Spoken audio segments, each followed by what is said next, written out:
یہ سوال جناب محبوب احمد صاحب کا ہے. محبوب احمد صاحب جو یہاں موجود ہیں انہوں نے کہا کہ میں یہ پڑھ دوں. جی.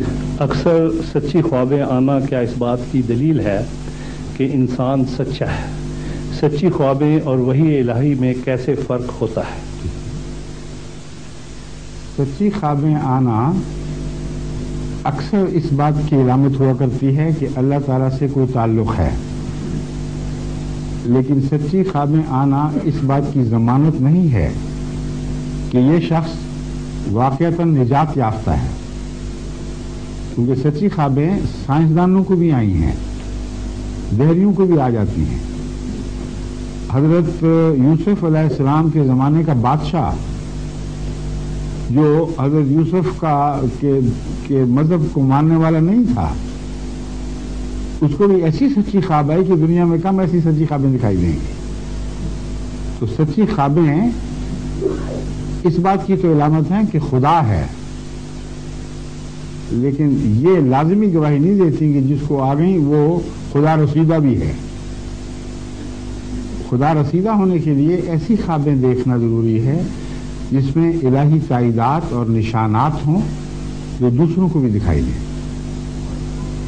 اکثر سچی خوابیں دیکھنے والے ٹھوکر کھا گئے، اپنی بڑائی میں مبتلا ہو گئے.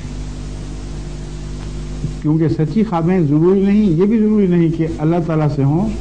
ایک سائیکک فینومینا بھی ہے جس کے ذریعے انسان سچی خوابیں دیکھ سکتا ہے، اور اس کے متعلق پیرا سائیکالوجسٹ خوب تحقیق کر چکے ہیں کہ انسان اپنے نفس سے ایسا شعور بعض دفعہ حاصل کر لیتا ہے کہ گرد و پیش کی باتیں اس کو معلوم ہو جاتی ہیں.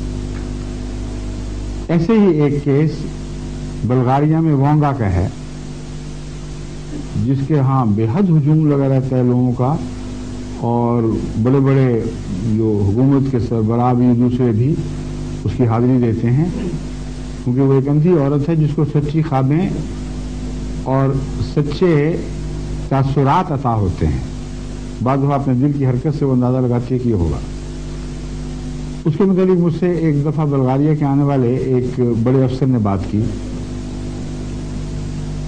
تو میں نے اس کو یہ سمجھایا. میں نے کہا میں نے جو مطالعہ کیا ہے ایک بھی ایسا مجھے واقعہ دکھائی نہیں دیا کہ وانگا کو اس کی تائید میں اللہ تعالیٰ نے کوئی نشان دکھایا ہو، یا جو اس کو خواب آئی تھی اس کا انذار، اس کا منذر پہلو کوئی تبدیل کر سکا.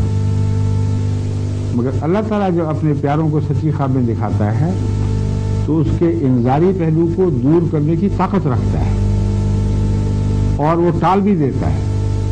چنانچہ فرعون والی رویا اگرچہ سچی تھی مگر وہ حضرت یوسف کی سچائی ثابت کرنے کے لیے تھی. جو حضرت یوسف نے تعبیر کی اس کو خدا نے دیکھیں کیسا سچا کر دکھایا.